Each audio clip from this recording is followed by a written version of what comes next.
नमस्कार दर्शकों, आज मैं आपको सुनाऊंगी धर्मराज जी के कथा कहानी सुनने की महिमा की कहानी। यमुना धर्मराज मंदिर विश्राम घाट मथुरा के पावन नगरी में एक धर्मशाला था।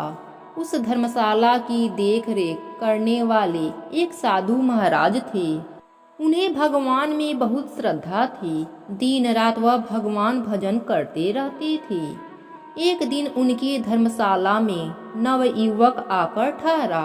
वह पूरे दिन अपना काम निपटाया था, इसलिए काफी थक गया था।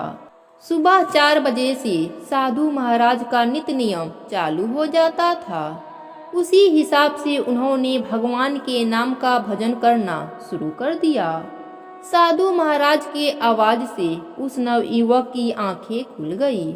वह अपने कमरे से निकलकर जहाँ पर साधु महाराज भजन कीर्तन कर रहे थे वहाँ गया।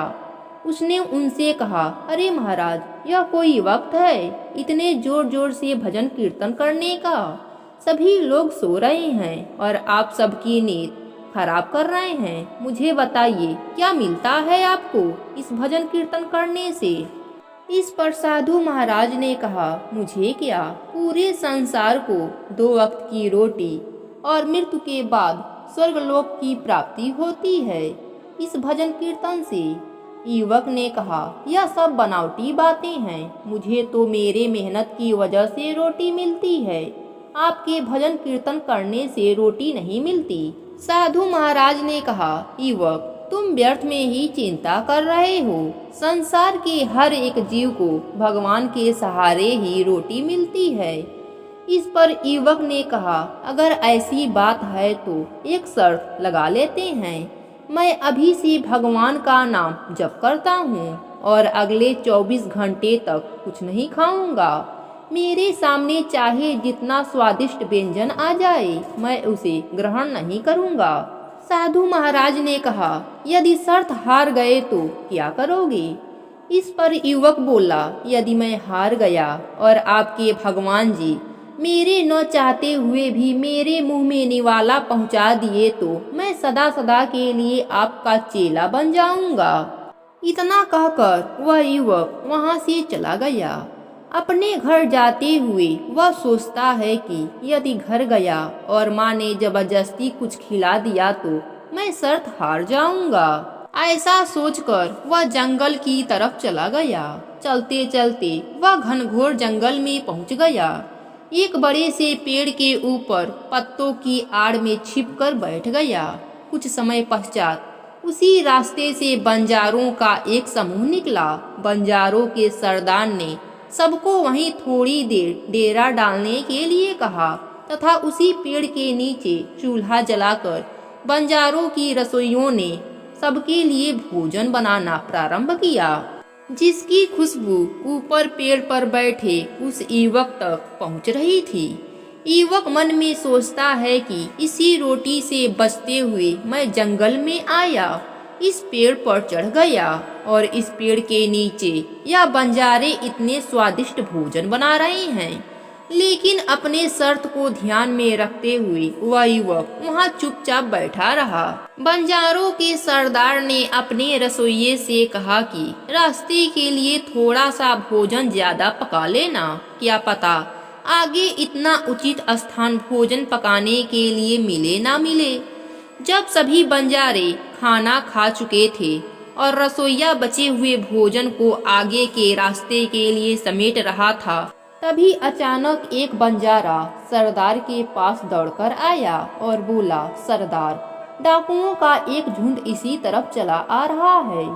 इतना सुनते ही सरदार ने तुरंत आदेश दिया कि हमें यहाँ से तुरंत भाग जाना चाहिए, अन्यथा डाकू लूटपाट और मार काट मचाएंगे। बंजारे जैसे तैसे अपना सामान समेटकर वहां से भागे। कुछ समय बाद उस स्थान पर डाकू पहुंचे और उन्होंने देखा कि ताजा भोजन पका कर रखा गया है। यह देख कुछ डाकुओं के मुंह में पानी आ गया और वह भोजन के तरफ बढ़े। डाकुओं का सरदार उन्हें रोका और बोला, अरे बेवकूफो, इस भोजन में विष भी हो सकता है। किसी ने हमें मारने की योजना बनाई हो और इस भोजन में विष मिलाकर यहाँ छोड़ दिया हो, इसलिए इस भोजन को मत खाना। भोजन से बहुत अच्छी खुशबू आ रही थी और सभी डाकू बहुत भूखे थे। उनमें से एक डाकू बोला, सरदार, भोजन गर्म है, लगता है किसी ने अभी अभी बनाकर यहाँ रखा है।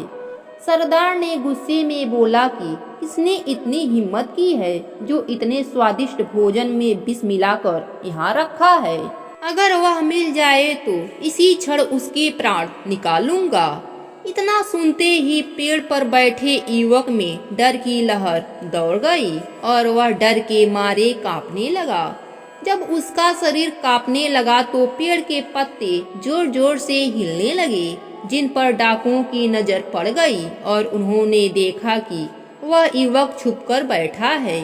उन्हें लगा इसी युवक ने यह भोजन बनाया और इसमें विष मिलाकर डाकुओं को समाप्त करने के उद्देश्य से पेड़ पर छुपकर बैठा है। उन डकैतों ने उस पेड़ पर से उसे उतारा और सरदार ने उसकी गर्दन पर तलवार रखकर पूछा, बता, तुमने भोजन में विष क्यों मिलाया? डरते डरते युवक बोला, नहीं सरदार, मैंने इसमें कोई विष नहीं मिलाया और ना ही यह भोजन मैंने बनाया है। यह भोजन तो बंजारों ने बनाया था और आपको आता देखकर वह सब यहाँ से भाग गए। सरदार को उसकी बातों पर भरोसा नहीं हुआ। उसने कहा, यदि तुमने यह भोजन नहीं बनाया और तुमने इसमें विष नहीं मिलाया है तो सबसे पहले तू ही इस भोजन को करेगा। इस पर युवक बोला, सरदार, चाहे और कोई काम करवा लो, किंतु यह भोजन मैं नहीं खा सकता।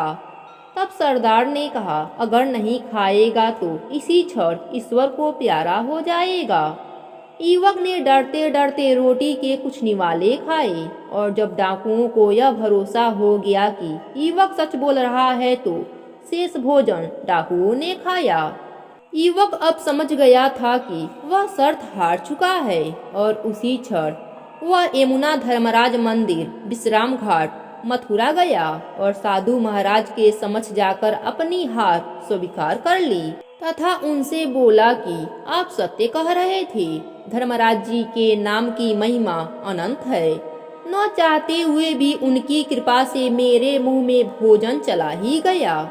उस दिन के बाद से उस युवक ने भगवान की असीम भक्ति की, जिससे उसका लोक परलोक दोनों सुधर गया। जय हो धर्मराज जी की।